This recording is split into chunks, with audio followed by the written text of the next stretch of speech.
16 साल का एक लड़का, मासूम चेहरा, कमजोर कंधे और आंखों में बड़े बड़े सपने। समय ने बहुत छोटी उम्र में उसे बड़ा बना दिया था। उसकी जिंदगी में कोई सहारा नहीं था। माँ बाप का साया सिर से उठ चुका था।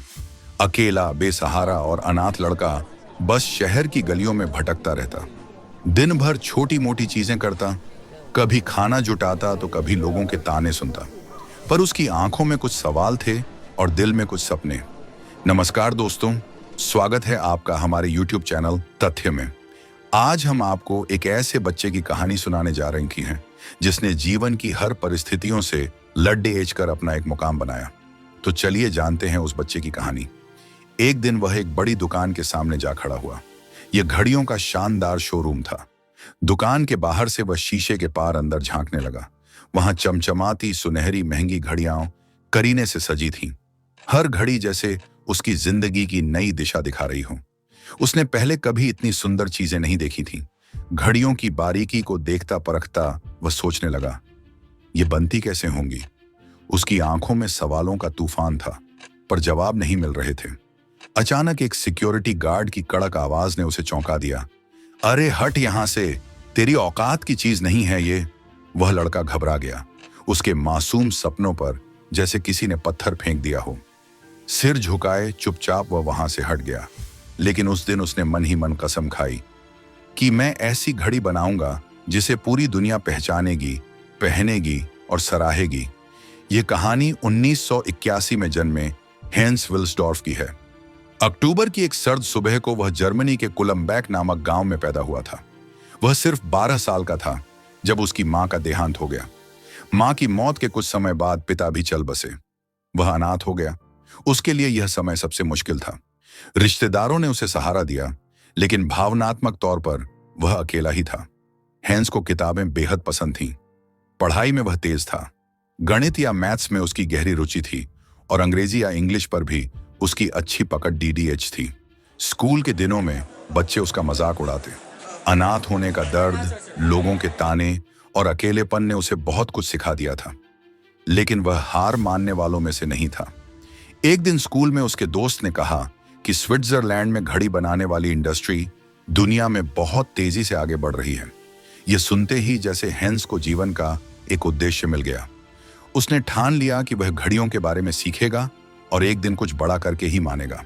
स्कूल खत्म होने के बाद हेंस ने स्विट्जरलैंड जाने का फैसला लिया। वहां उसने एक घड़ी बनाने वाली कंपनी में काम करना शुरू कर दिया। काम छोटा था, पैसे भी बहुत कम मिलते थे, लेकिन हेंस के लिए यह सिर्फ नौकरी नहीं थी। वह सीखना चाहता था। घड़ी के छोटे छोटे पुर्जों को जोड़ते हुए वह यह सोचता रहता, घड़ी कैसे चलती है, समय कैसे बताती है। वह दिन रात काम करता, मशीनों की स्टडी करता और उनके हर हिस्से को बारीकी से समझने की कोशिश करता। उसकी मेहनत और सीखने की ललक ने उसे एक कुशल कारीगर बना दिया। लेकिन वह सिर्फ घड़ियां बनाना नहीं चाहता था। वह ऐसी घड़ी बनाना चाहता था जो मजबूत हो, टिकाऊ हो और दुनिया को हैरान कर दे। 1905 में हेंस विल्सडॉर्फ लंदन पहुंचा। वहां उसने जेम्स डेविस नाम के एक व्यापारी के साथ मिलकर घड़ियों की कंपनी खोली। लेकिन एक समस्या थी, उनकी घड़ियों पर हेंस का नाम हेंस विल्सडॉर्फ लिखा होता था। उस समय जर्मन नाम सुनते ही लोग घड़ियां खरीदने से कतराते थे, क्योंकि वह दौर युद्ध का था और जर्मनी से नफरत चरम पर थी। हेंस ने इस समस्या को हल करने के लिए अपनी कंपनी का नाम बदल दिया। 1908 में उसने अपनी घड़ियों का नाम रोलेक्स रख दिया। यह नाम छोटा था, याद रखने में आसान था और प्रीमियम ब्रांड की तरह सुनाई देता था। धीरे धीरे उनकी घड़ियां लोगों के बीच लोकप्रिय होने लगीं। लेकिन हेंस संतुष्ट नहीं था। वह एक नई खोज करना चाहता था। उसे ऐसी घड़ी बनानी थी जो हर परिस्थिति में चले। 1926 में हेंस ने दुनिया की पहली वाटरप्रूफ घड़ी रोलेक्स ओनेस्टर बनाई। लोगों को विश्वास नहीं हुआ कि कोई घड़ी पानी में कैसे चल सकती है। सवाल उठे, आलोचनाएं हुई, लेकिन हेंस ने इन सवालों का जवाब अपने काम से दिया। 1927 में एक ब्रिटिश लड़की ने इंग्लिश चैनल तैरकर पार करने की कोशिश की। उसने रोलेक्स ओनेस्टर घड़ी पहनी हुई थी। वह लड़की भले ही चैनल पार न कर सकी, लेकिन उसकी पहनी हुई घड़ी ने सभी को चौंका दिया।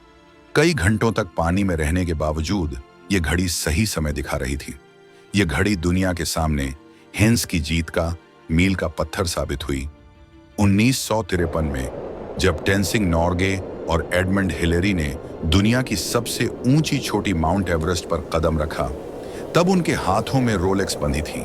बर्फीली हवाएं, माइनस तापमान और मुश्किल हालात, ऐसे वातावरण होने के बावजूद घड़ी ने काम करना बंद नहीं किया।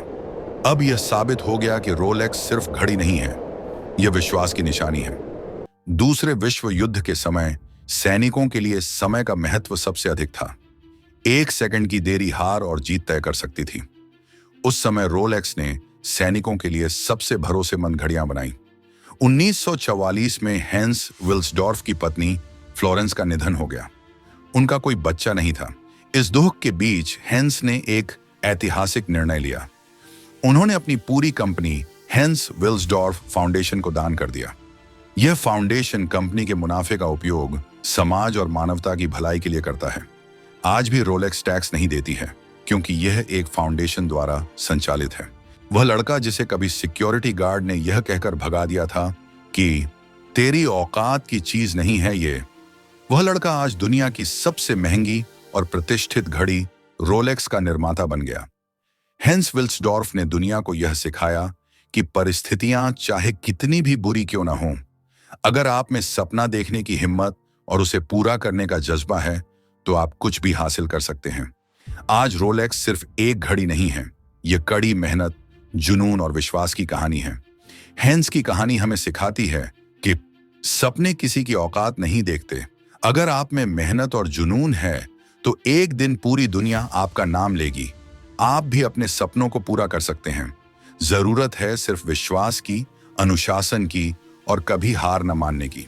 तो दोस्तों, अगर आपको आज की कहानी अच्छी लगी और कुछ नया सीखने को मिला, तो वीडियो को लाइक और शेयर करिए। चैनल पर नए हैं तो चैनल को सब्सक्राइब करिए।